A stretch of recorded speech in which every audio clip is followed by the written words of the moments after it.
கோவூர் சிக்கராயபுரம் லொகேஷனில் முத்துக்குமரன் மெடிக்கல் காலேஜுக்கு நியர்பை பார்த்தீங்கன்னா 2 BHK இண்டிவிஜுவல் ஹவுஸ் தாங்க பார்க்கலாம் வந்திருக்கோம். லேண்ட் ஏரியா பார்த்தீங்கன்னா 715 ஸ்கொயர் ஃபீட் வருது. பில்டிங் பார்த்தீங்கன்னா 700 ஸ்கொயர் ஃபீட் வருங்க. வாசல் பார்த்தீங்கன்னா ஈஸ்ட் ஃபேஸிங் பார்த்த மாதிரி கொடுத்துருக்கோம். ரோடு 30 அடி ரோடுங்க.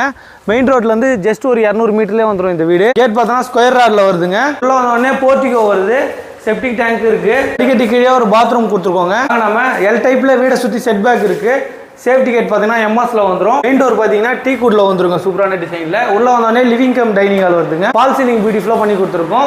இங்கே பூஜா யூனிட்டும் கொடுத்துருக்கோங்க. டிசைன் மட்டும் போடல, கஸ்டமைஸ் பண்ணிக்கலாம். யூனிட் பார்த்தீங்கன்னா லாங்கா பியூட்டிஃபுல்லான நியூ டிசைனில் பண்ணியிருக்கோம். வாங்க நம்ம கிச்சன் பார்க்கலாம். கிச்சன் பார்த்தீங்கன்னா கிச்சன் மாடலில் கிரானைட் கொடுத்துருக்கோம். மாடுலர் கிச்சன் எல்லாமே கம்ப்ளீட் ஆகி வந்துருங்க. ஸ்டோரேஜ் ஏரியாவும் கொடுத்துருக்கோம் ஒரு சூப்பரான கலரில். வாங்க நம்ம ஃபர்ஸ்ட் பெட்ரூம் பார்க்கலாம்.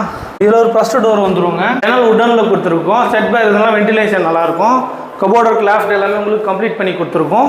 இந்த ரூமில் ஒரு அட்டாச் பாத்ரூம் இருக்குங்க. வெஸ்டர்னில் வந்துடும். வாங்க நம்ம செகண்ட் பெட்ரூம் பார்க்கலாம். இதில் ஒரு ஃபர்ஸ்ட் டோர் வந்துருங்க. இது மாஸ்டர் பெட்ரூம், பெரிய பெட்ரூமாக வரும். ஜன்னல் பார்த்தீங்கன்னா உடனில் கொடுத்துருக்கோம். கபோர்டு லாஃப்ட் எல்லாமே உங்களுக்கு கம்ப்ளீட் பண்ணி கொடுத்துருக்கோம். இந்த ரூமில் ஒரு அட்டாச் பாத்ரூம் இருக்குங்க. கிச்சனில் வந்துடும். இந்த வீடோட ப்ரைஸ் பார்த்தீங்கன்னா 65 lakhs வருதுங்க. பக்கத்துலேயே முத்துக்குமரன் மெடிக்கல் காலேஜ் இருக்குது. கிறிஸ்டி இன்டர்நேஷனல் ஸ்கூல், மாதா மெடிக்கல் காலேஜ், டிமார்ட்லாம் இருக்குங்க. இந்த லொக்கேஷனில் ஃப்ரெண்ட்ஸ் ரிலேட்டிவ் வீடு தேடிட்டு இருந்தாங்கன்னா அவங்களுக்கு இந்த வீடியோ ஷேர் பண்ணி விடுங்க.